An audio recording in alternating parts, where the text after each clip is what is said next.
Selamat datang saudara-saudari. Kita sedang belajar mengenai Tuhan menguji manusia. Dalam cerita ini kita berdamping dengan Ayub, ya.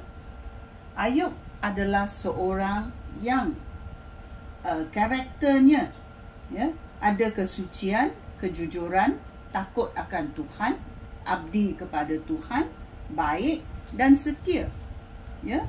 Dan dalam cerita ini kita tahu si penggoda iaitu syaitan datang di hadapan Tuhan, dan Tuhan berkata kepada si penggoda, adakah kamu kenal Ayub ini?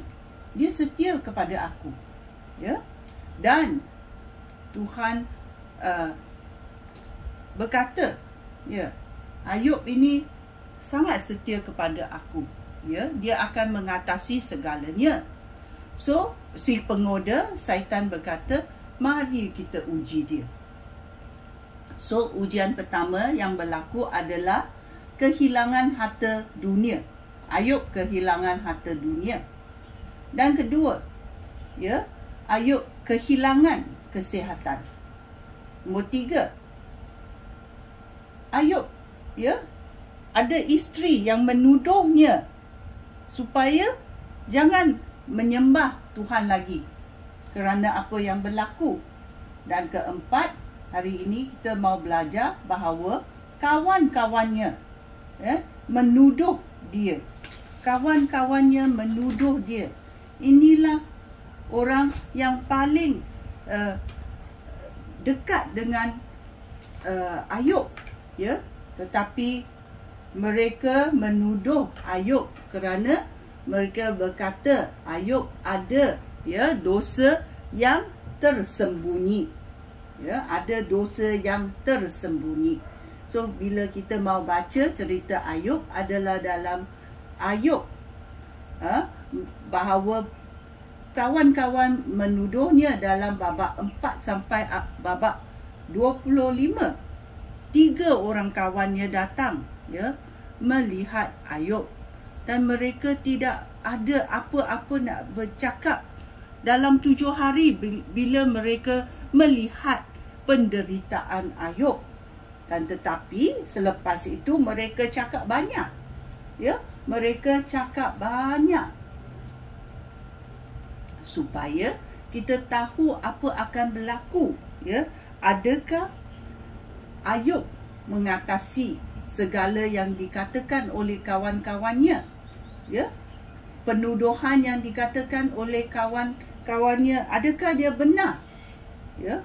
Oleh itu kita tahu, ya, dalam Wahyu babak 12 ayat 10 berkata, kemudian aku mendengar suara lantang di syurga berkata, sekaranglah masanya Allah menyelamatkan umatnya dan menunjukkan kuasanya sebagai raja. Sekarang penyelamat yang diutusnya akan menunjukkan kuasanya, kerana yang menuduh, ya, iaitu si penggoda syaitan, ya, menuduh saudara-saudara kita di hadapan Allah siang dan malam, ya, sudah dibuang dari syurga, ya. Si penggoda iaitu syaitan telah jatuh daripada syurga, dibuang daripada syurga, ya, kerana apa yang dilakukan oleh Yesus Kristus di kayu salib. Oleh kita tahu banyak, ya, si penggoda iaitu syaitan boleh menggunakan ramai, ya, yang terdekat kepada kita supaya kita menjadi sebersalah, kita menjadi tersinggung dan kita marah kepada Allah, ya. So penuduh ini boleh membinasakan kita berhubung dekat dengan Tuhan kalau kita menjadi tersinggung. Oleh itu kita jangan jadi tersinggung, ya. Orang yang, ya, menuduh kita ada dosa-dosa tersembunyi, ya. Kawan-kawan yang menuduh kita Adakah kita tahu apa yang kita buat? Kalau kita benar-benar ada dosa yang tersembunyi, kita mesti bertaubat. Ya, kita jangan menyembunyikan dosa kita, kerana Tuhan boleh tahu segala dosa kita. Ya, jangan tersinggung dengan kawan yang menuduh kita. Jangan tersinggung kepada isteri atau anak-anak yang menuduh kita. Oleh itu, kita tahu kita boleh hilang segalanya, tetapi jangan kita hilang bersekutu dengan Tuhan. Sekian, terima kasih. Shalom.